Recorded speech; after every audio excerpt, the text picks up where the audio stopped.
Week 10 lessons learned. A lot to go over, a lot to unpack this week, a lot of points scored, especially from the running back position. And I'm going to start it off with my favorite breakout of the week, other than, JT scoring like almost 50 points. This is the guy I want to talk about first. The Patriots and Bucks game, the breakout we've all been waiting for. TreVeyon Henderson, two big runs, two touchdowns, 14 for 147, absolutely explodes. We needed this as TreVeyon Henderson owners, as TreVeyon Henderson drafters, and it is huge for his role moving forward as Ramondre Stevenson continues to work back from his injury. Looks like he's going to miss at least this upcoming game this Thursday against the Jets. Looking for TreVeyon Henderson to eat again. He's going to be ranked pretty high in my rankings. And yeah, it's super huge for him. I mean, we needed this. It's taken about 10 weeks for him to have a big game, but it is here. And yeah, it came in a big way this week. We needed it. He had, I think, just below 30 points or just over 30 points. I can't remember which one, but yeah, I mean, he didn't have a huge role out of the backfield today as a receiver, but the Patriots were leading a lot of this game, so there really wasn't maybe a need for that. Moving on to a couple other big rookies who had big games. Emeka Egbuka, 6 for 115 and a touchdown on 13 targets, a 30% target share the last two games. There's a lot of talk about if he's going to command enough targets to be a league-winning wide receiver. Can he keep this efficiency up? It doesn't matter. He does command a ton of targets. He has commanded I think 12 or 13 targets in 2 or 3 times this game. He's a league winner. He's a league winner rest of season at the wide receiver position as a rookie. If you look at this chart by Ron Stewart, thank you very much, Ron Stewart. You do great work. This is an awesome chart. This to look at the guys who have won leagues over the years just by averaging, from weeks 10 on, 17 to 20 points per game. Just studs. Emeka Egbuka is going to be on that list for sure. Moving on to Tez Johnson, 4 for 42, 2 touchdowns. Him and Egbuka were responsible for all 3 touchdowns. They're really good. Tez Johnson is for real. He should be a huge waiver wire pickup. He's going to be in the waiver video. I'm going to spoil that just a little bit, but he's a guy who's for real in this Bucs offense as Godwin and Evans are going to be out.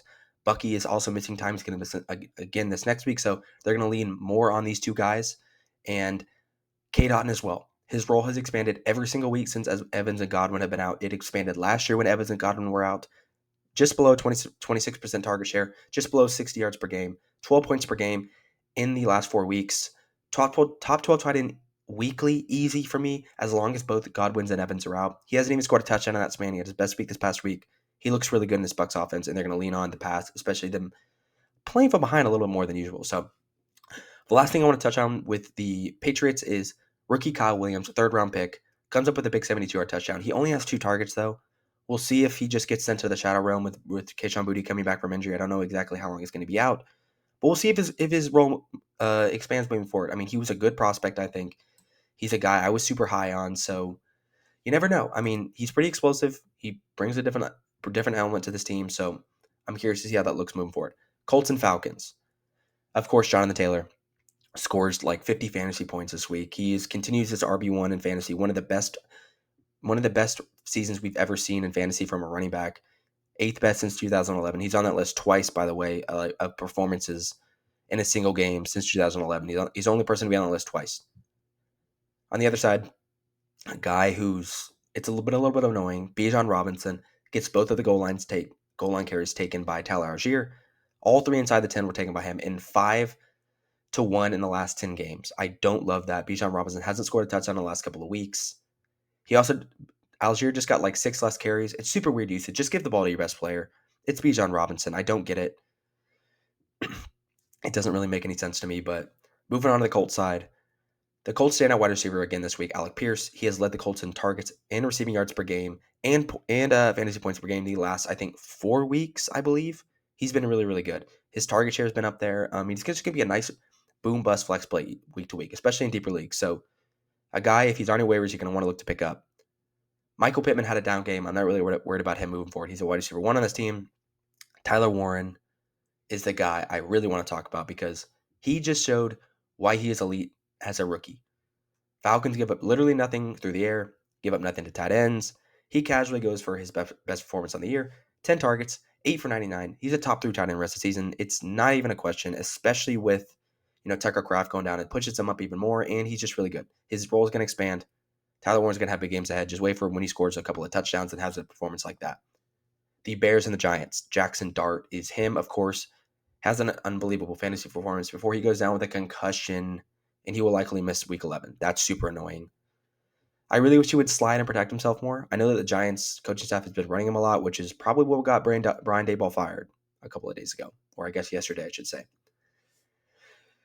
I don't know what to say, especially this Giants backfield still seems like a committee, although Tracy got a lot of the work. He ran a lot of the routes. He out-snapped Singletary. He outran him in routes 23-8. I think if you want to play a Giants running back, it's going to be Tyron Tracy. With the receiving usage, he's explosive, big plays. But Singletary looks to have that goal line role maybe moving forward. We'll see if things shift. But yeah, you're not going to want to start any Giants players in this next week. So, you know, the Wandale's dominating targets, but with Russell Wilson coming in, I don't really want to start anybody on that team. Rome Odunze bounces back, though. That's the guy I want to talk about. He was really good. He had a down last couple of weeks, but, talent comes through eventually. Odunze was always going to bounce back. He's a stud. I'm not worried about him rest of season. He may have some down weeks. The Bears offense seems to be a little bit weird in terms of playing certain players, and that's why I'm going to talk about Colson Loveland right now, because after his 30-point week, he was solid, but we need him to run more routes. He only ran 4 more than Cole Kmet. It's super annoying. I do not understand it. Ben Johnson should know better. Play your best players. Yeah, I mean, I don't think there's a lot to be said about Colson Loveland there. I think he's a still nice player rest of the season, but just something to watch there, especially if him and Cole Kmet seem to be ping-ponging snaps.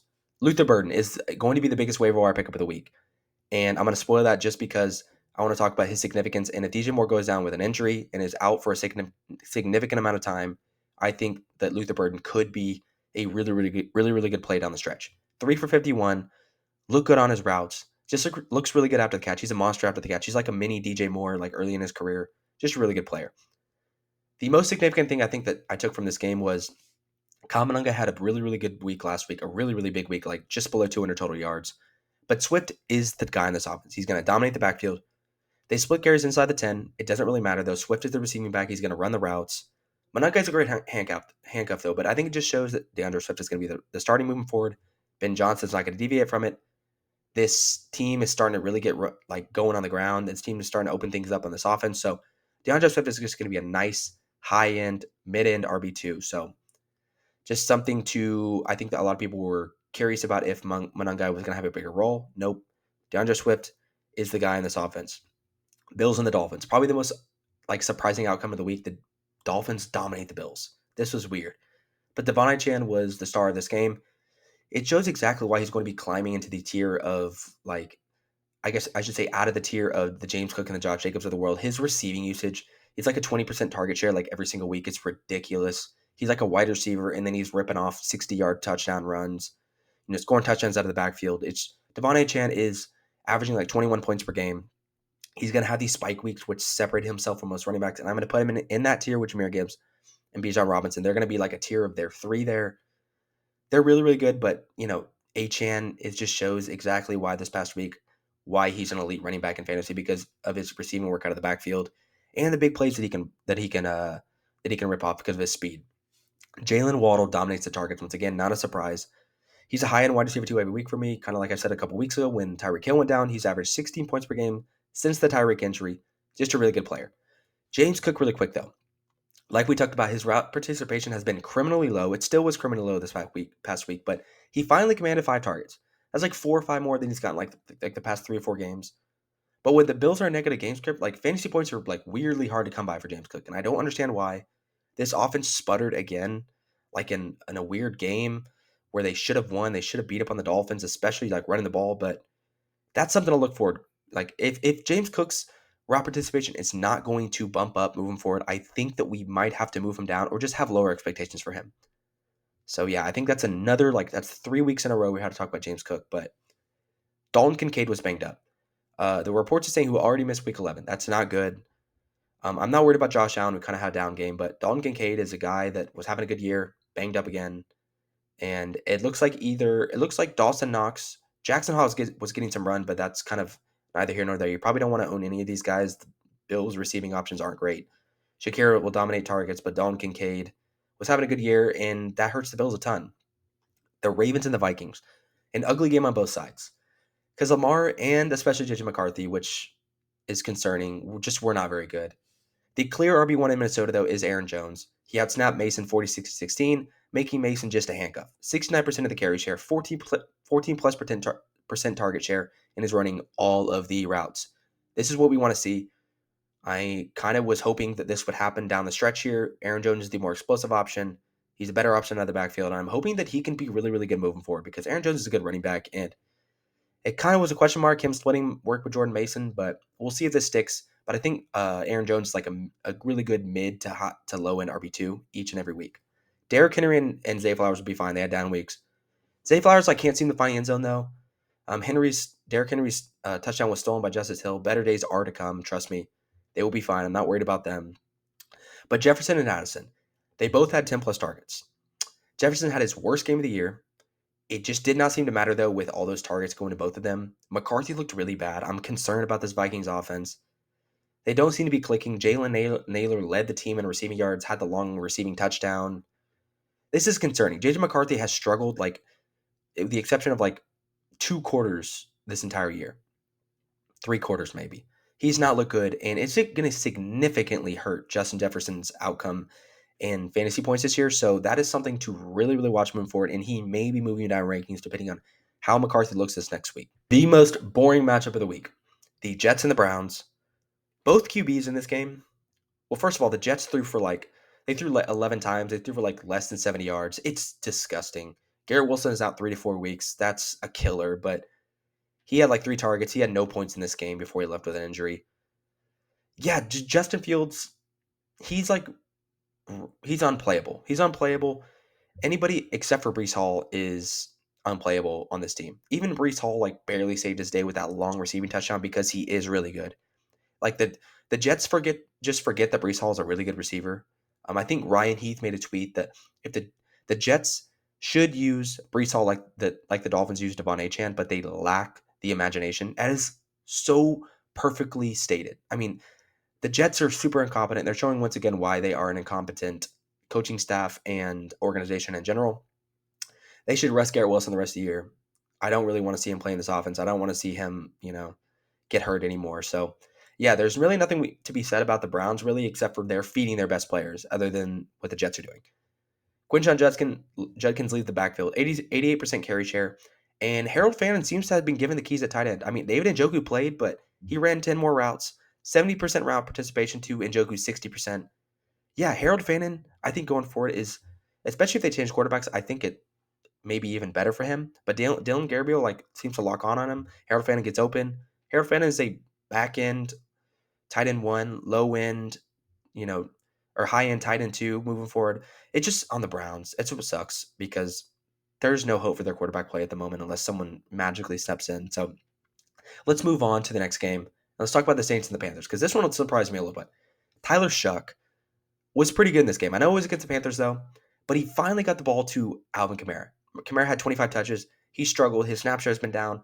He hasn't been getting work out of the backfield, receiving in the receiving game, but he got the ball to Kamara, and he got the ball to Olave. That's really all you can hope for in the Saints offense.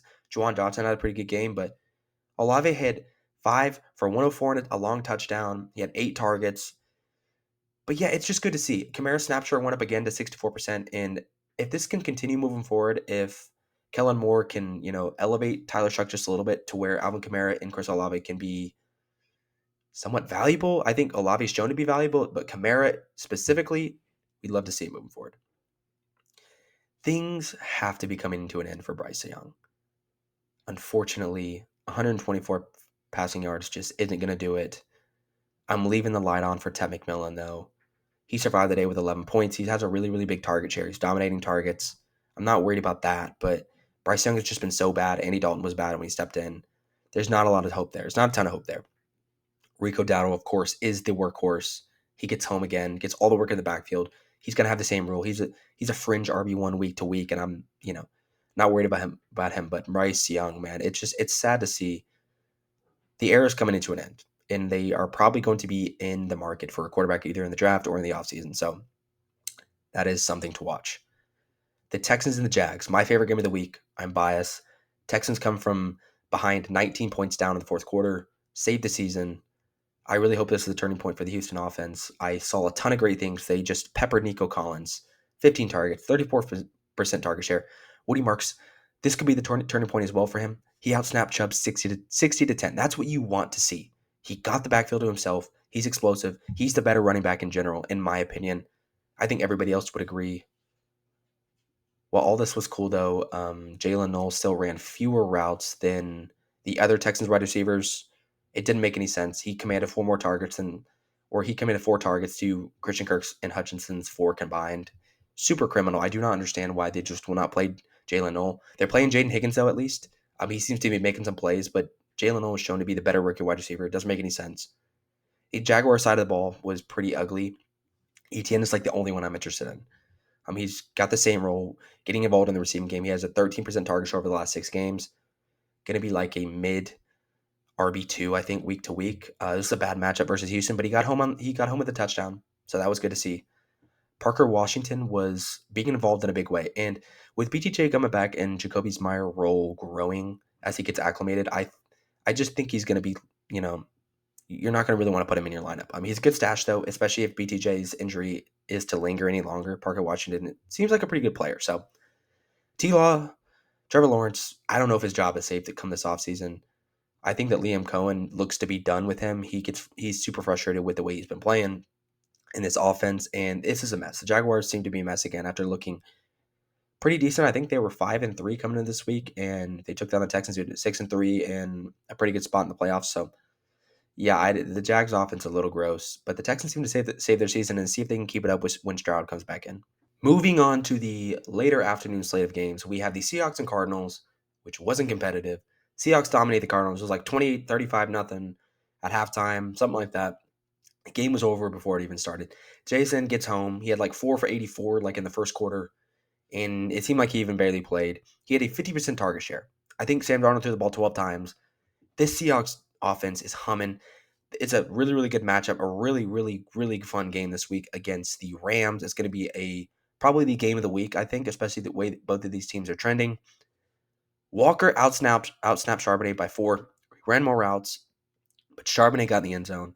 Walker got sniped at the goal line twice. They both had the same amount of carries, and neither get much work in the receiving game. So it's so hard to start either one of these guys, and I want to, especially Kenneth Walker. But once again, until we see them like really, really get into a script where they're going to be playing from behind or it's a competitive game, I think that we're not going to find out too much more. But it was good that Walker outsnapped Charbonnet, especially for Walker owners. That's something to watch moving forward. The Cardinals got blown out, but we'd love to see Marvin McBride just peppered with targets. 25 of the 44 targets. McBride completely dominated in this game. He is just, him and Bowers are probably going to ping pong as tight end one rest of the season, but yeah, Marvin Harrison Jr., I know he only caught like 3 of his 12 targets or something, 3 of his 13 targets, but he had his 2 highest target shares this season with Jacoby Brissett at quarterback. It's going to be better moving forward, I think. He just has better chemistry, and Brissett just targets him more. Kyler, they don't seem to click very much. So the Cardinals' backfield is gross though. Until Benson comes back, I don't really want to start anybody. DeMercado, Bam Knight, it doesn't really matter. They're not really getting a ton of the work. DeMercado gets the receiving work. Bam Knight gets the early down work. Neither guy you want to start unless it's desperation. So that is that. The Rams and the 49ers. Rams win the rematch. Stafford is great once again. Another 4 passing touchdowns. 13 passing touchdowns over the last 4 games. Easy top 12 quarterback every single week. Puka had a lower target share this week, which I think was just out of hand. But he's Puka, though. He's going to bounce back. Devontae Adams continues his TD streak. He shows why exactly he's like one of the better wide receivers over the past 20, 25 years. Just so good. He's like 32 years old. He looks like he's 27, 28, 26, whatever. Defying age. It does not look like he's 32 years old out there, but this offense is really good. And these are the 2 guys that I want. Kyron Williams noticeably had lost some carries to Blake Corum. I think the Rams just dominated this game, though, and maybe it was like a preservation thing. He still got both touchdowns. I'm not worried about Kyron Williams' role moving forward. Like, every time we're worried about it, Sean McVay just goes back to Kyron Williams, and we're not worried anymore. So I am just going to stick with the fact that Kyron Williams is going to keep his job. He's going to keep his role, and that's that. George Kittle, though, finally the games that we expect from him. 9 for 84. He had the touchdown, dominated targets. Juwan Jennings as well is going to be the wide receiver 1 for the 49ers because he seems to get healthier and healthier as long as Pearsall's out. I don't know when Pearsall's going to return, but he looks more and more like the guy from last year. And I was super, super high on Juwan Jennings coming into this year just because of his underlying metrics, yards per route run, first downs per route run, targets per route run. He was really, really good on a per route basis. And I think when Brock Purdy returns, it's even going to get even better because of him and Purdy's connection. And this offense is just going to benefit more, even though Mac Jones has been solid. So, yeah, that is that. See, Christian McCaffrey lost carries. He lost the goal line touchdown, but I think he'll be fine. He's still got a lot of receiving work. He's still Christian McCaffrey, top 2 running back rest of the season. Lions and Commanders. Important note for this game: Dan Campbell took over play calling duties from John Morton, who is no longer calling plays as the offensive coordinator. Week 9 was not pretty, like we talked about. David Montgomery and a lot of guys on this offense were getting targets that don't normally get as many big targets. It was not pretty, and for good reason. I think Dan Campbell took over, and it seemed to have benefited them. They had their most total yards on the season. Gibbs and Montgomery split carries down the middle, kind of like last year, but Gibbs was awesome, his normal self, super explosive, 3 touchdowns in the day, 2 rushing, 1 receiving, really good through the air. Montgomery ran more routes, which was a little odd, but I think that they wanted to get him a little bit more looks, get a little more burn. Gibbs has had a bigger role this year, and maybe they wanted to get Montgomery some more reps and just get him the ball more, especially, they want to preserve Jahmyr Gibbs. Okay, this is something to watch. Dan Campbell, we all know the chatter, how much he loves Jameson Williams. He was considerably more involved. And I think that this could be a role. This could be good for Jameson Williams owners moving forward. I don't think it's bad for anyone else. I think Laporte is still going to have his role. Amon-Ra is still going to be dominant in this offense. But as long as Dan Campbell calls plays like this, I'm not worried about, I'm fine starting Jameson Williams week to week. I'm fine relying on the 7-8 point floor if he gives us that, and having this type of ceiling week to week if Dan Campbell is going to call plays like this. I know they're playing the Commanders, but that was good to see and something to watch moving forward for Jameson Williams because he was a lot more involved the last 2 weeks than he has been all season long. Ja'Cory Cross-Kamara was all but useless, and the outlook of this team and of his role in general just does not look good. A 50% rush share. He got 1 carry inside the 10 to Rodriguez's 3. This Commanders team is not good. This Commanders team does not move the ball very well. It's hard to trust anybody. Debo got home on a touchdown, but yeah, you're not going to really want to start anybody on this Commanders team. You're going to play from behind a lot, but how much are they going to move the ball with Marcus Mariota? We are going to end this off with the 3 primetime games from this past week. First up, the Sunday night game, Chargers and Steelers. Kamon Vidal grabs the lead rollback. I thought he was trading down, but he had 25 carries, 95 yards, he had a touchdown, 93% snap share, 96% carry share, above a 70% route participation. We thought he was trading down, but he looks like he's still the lead back. Looked like he grabbed it back. You love to see it. Fantasy's weird. Marion Hampton was without a walking boot, though. That's good to see. After the bye, I think he returns. I think he takes this lead rollback. I think he takes the workhorse rollback. And yeah, Marion Hampton could be awesome down the stretch. That's something to watch, and we will talk about soon. On the other hand, on the other side, Kenneth Gainwell outsnap Jalen Warren 27-24. I don't get this. I think Arthur Smith is back at it, just doing his thing. Warren didn't run many routes. He had a 29% route participation. His lowest snap percentage again since week 1. He handled 14 carries to Gainwell 0, though. That's good. He's getting all the carries. He's getting all the, valuable touches, and especially out of the backfield.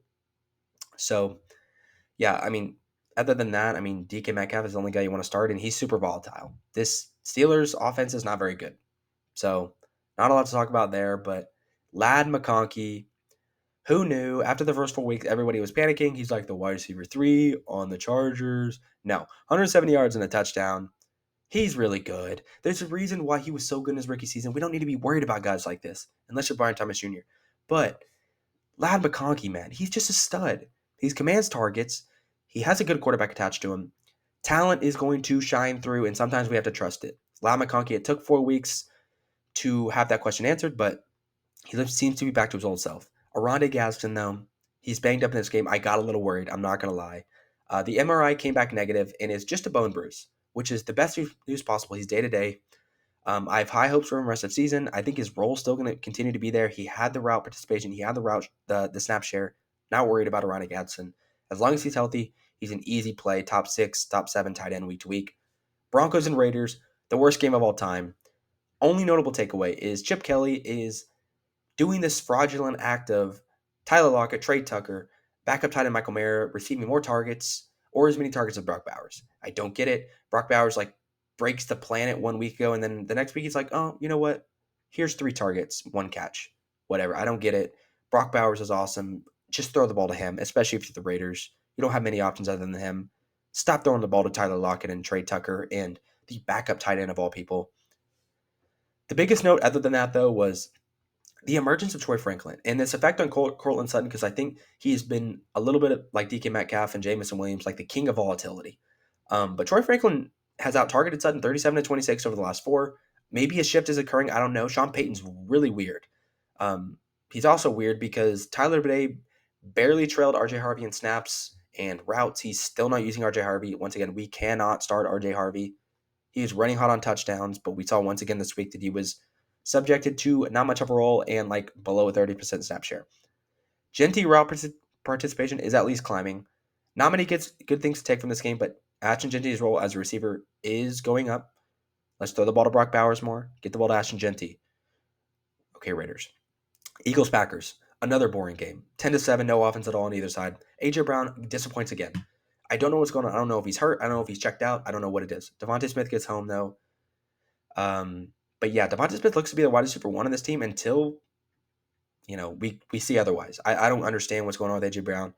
Jalen Hurts doesn't look great throwing the ball. This Eagles offense still looks weird and off. But yeah, we'll talk about that in the rankings video. But Romeo Doubs leads this game. That's something to monitor. I think this could be a bump for Christian Watson and maybe Dontavian Wicks. I don't know exactly there, but for sure Christian Watson, I think, and if Matthew Golden comes back, that could be big for him. But yeah, that's about it for this week. Big week with some big scoring from running backs. That is the week 10 lessons learned, and I will see you guys in week 11 and in the next couple of days with some videos.